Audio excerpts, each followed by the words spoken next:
Capítulo 14. Proteção. 14.1. No dia imediato, logo que descansei de meus quefazeres cotidianos, atinentes à tarefa comum, regressei ansioso ao lar de Raquel.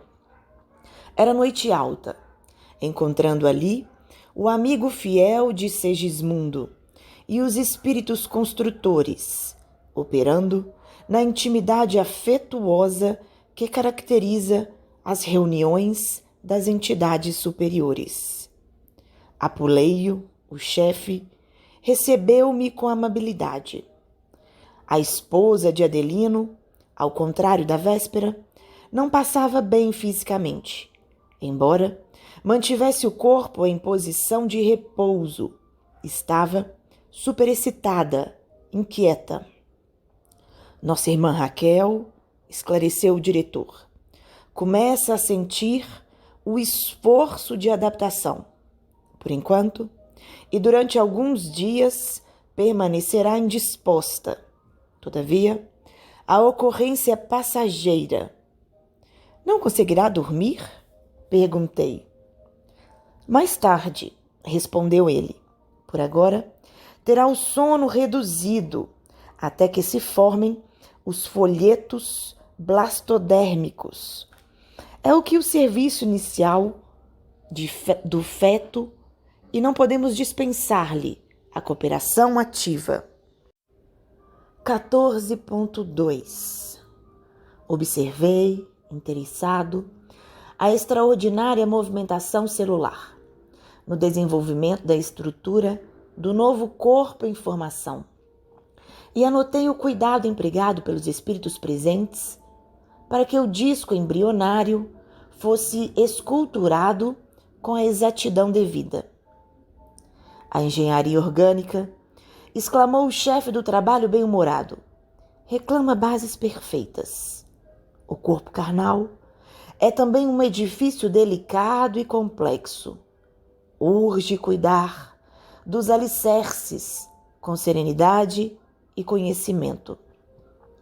Reconheci que o serviço de segmentação celular e ajustamento dos corpúsculos divididos ao molde do corpo perispíritico em redução era francamente mecânico, obedecendo a disposições naturais do campo orgânico. Mas toda a entidade microscópica do desenvolvimento da estrutura celular recebia o toque magnético das generosas entidades em serviço, dando-me a ideia de que toda célula filha era convenientemente preparada para sustentar a tarefa da iniciação do aparelho futuro. No intuito talvez de justificar o desvelo empregado, Apuleio explicou-me atencioso. Temos grandes responsabilidades na missão construtiva do mecanismo fetal. Há que remover empecilhos e auxiliar os organismos unicelulares do embrião, na entidade do útero materno, para que a reencarnação, por vezes, tão dificilmente projetada e elaborada, não venha falhar de início, por falta de colaboração do nosso plano, onde são tomados os compromissos. Escutava-lhe a palavra, experiente e sábia, com muita atenção, a fim de aproveitar-lhe todo o conteúdo educativo. Em razão disto, prosseguiu ele, o aborto muito raramente se verifica obedecendo às causas de nossa esfera de ação. Em regra geral, origina-se do recuo inesperado dos pais terrestres, diante das sagradas obrigações assumidas ou aos excessos de leviandade e inconsciência criminosa das mães, menos preparadas na responsabilidade e na compreensão para este ministério divino. Entretanto, mesmo aí, encontrando vasos maternais menos dignos, tudo fazemos, por nossa vez, para opor-lhes resistência aos projetos de fuga ao dever, quando essa fuga representa mero capricho da irresponsabilidade, sem qualquer base em programas edificantes. Claro, porém, que a nossa interferência no assunto, se tratando de luta aberta contra nossos amigos reencarnados, transitoriamente esquecidos da obrigação a cumprir, tem igualmente seus limites. Se os interessados, retrocedendo nas decisões espirituais, perseveram sistematicamente contra nós, somos compelidos a deixá-los, entregues à própria sorte. Daí, a razão de existirem muitos casais humanos absolutamente sem a coroa dos filhos, visto que anularam as próprias faculdades geradoras. Quando não procederam de semelhante modo no presente, sequiosos de satisfação egoística, agiram assim no passado, determinando sérias anomalias na organização psíquica que lhes é peculiar. Neste último caso, experimentam dolorosos períodos de solidão e sede afetiva, até que refaçam dignamente o patrimônio de veneração que todos nós devemos às leis de Deus. 14.3. As definições do chefe dos construtores aclaravam-me o raciocínio, referentemente a graves problemas da luta humana. Interessado em aprender, cooperando, busquei tomar a posição do trabalhador, procurando o serviço que me competia no campo de auxílio magnético às organizações celulares. Mais tarde, porém, antes de me retirar, aproximei-me do diretor a fim de recolher algumas informações. Impressionavam-me certas minudências do trabalho que se levara a efeito na noite anterior. Por que processo conseguira localizar-se a ligação inicial de Segismundo ao futuro corpo nos órgãos geradores de Raquel? E o problema do elemento masculino mais apto? Em todos os casos de fecundação, amigos da condição de um Alexandre deveriam funcionar no serviço de escolha? 14.4. Apuleio ouviu-me com a benevolência que caracteriza as entidades elevadas e informou: passividade não significa ausência de cooperação. Quando Raquel aceitou a tarefa maternal, fê-lo com decisão e obediência construtiva. Ela recebeu Segismundo em seu organismo perispiritual e, mobilizando os poderes naturais de sua mente, situou-lhe o molde vivo na esfera uterina, com a mesma espontaneidade de outros processos orgânicos, superintendidos pela atividade mecânica subconsciente, cujo automatismo traduz a conquista de experiências multimilenares da alma reencarnada. Para os círculos da mulher, é tão fácil a ambientação das forças criativas como é natural para o homem a manutenção da atividade patriarcal e protetora, enquanto perdura a existência dos laços paternais. Percebendo-me a intenção de aproveitar-lhe os informes para o pequenino esforço meu, no sentido de escrever para os leitores encarnados, Apuleio acentuou: teríamos grandes dificuldades em explicar aos homens terrestres o fenômeno da adaptação das energias criativas no útero materno, nos processos da reencarnação. Por enquanto, a tendência da maioria dos nossos irmãos encarnados encaminha-se para a materialização de todos os nossos esclarecimentos. É preciso esperar mais tempo para ministrar-lhes certas informações que, por agora, seriam para eles incompreensíveis. E, sorrindo, prosseguiu: eles se alimentam diariamente de formas mentais sem utilizarem a boca física, valendo-se da capacidade de absorção do organismo perispíritico, mas ainda não sentem a extensão desses fenômenos em suas experiências diárias, no lar, na via pública, no trabalho, nas diversões. Cada criatura recebe o alimento mental que lhe é trazido por aqueles com quem convive, temperando com o magnetismo pessoal de cada um. Dessa alimentação dependem, na maioria das vezes, mormente para a imensa percentagem de encarnados que ainda não alcançaram o domínio das próprias emoções, os estados íntimos de felicidade ou desgosto, de prazer ou sofrimento.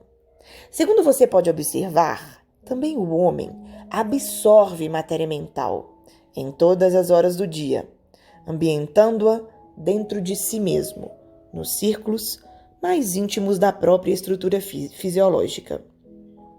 14.5.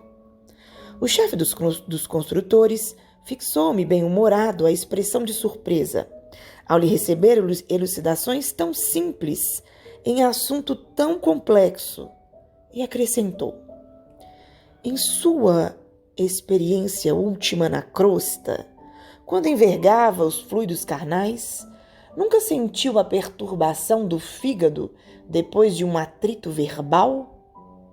Jamais experimentou o desequilíbrio momentâneo do coração, recebendo uma notícia angustiosa?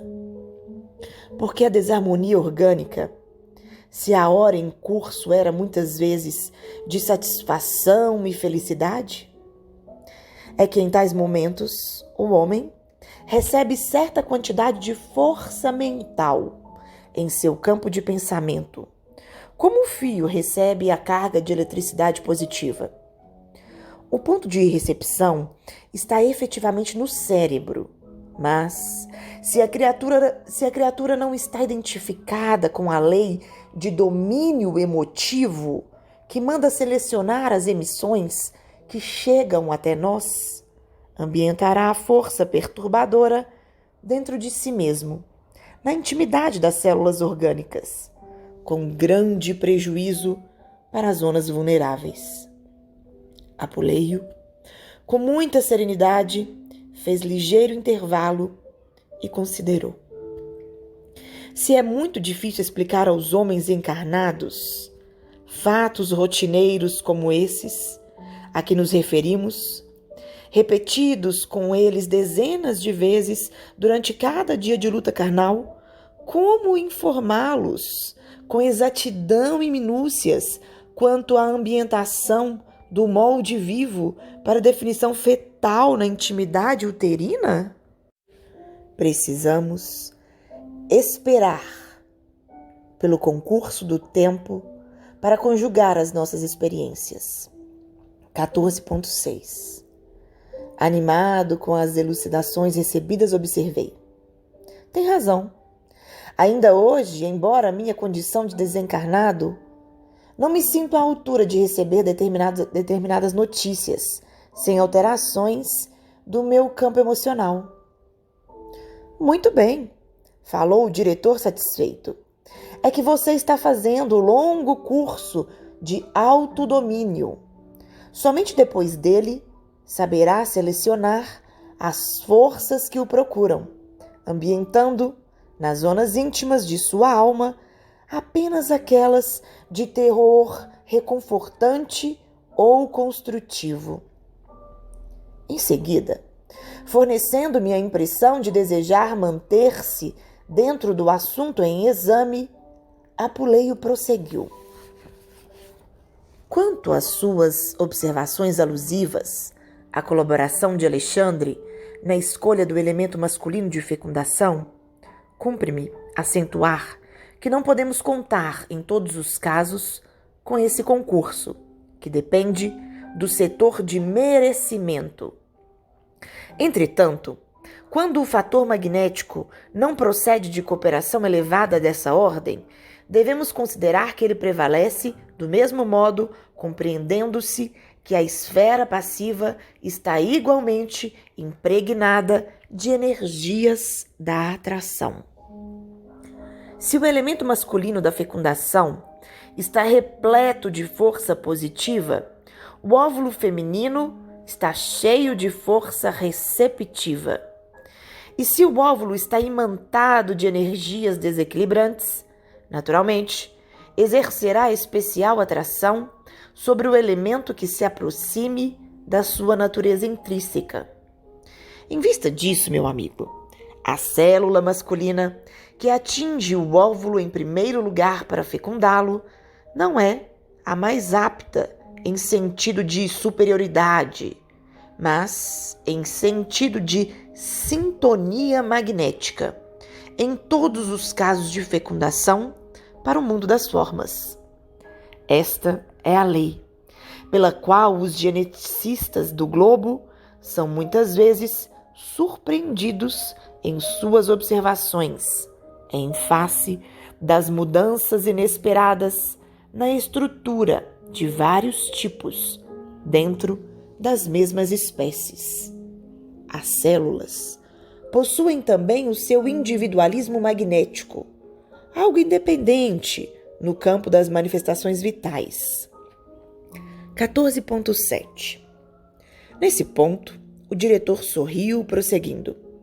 Se a mulher pode exercer a sua influência decisiva na escolha do companheiro, também a célula feminina, na maioria das vezes, pode exercer a sua atuação na escolha do elemento que a fecundará. Claro que nos referimos aqui a problema de ciência física, sem alusão aos problemas espirituais das tarefas, missões ou provas necessárias.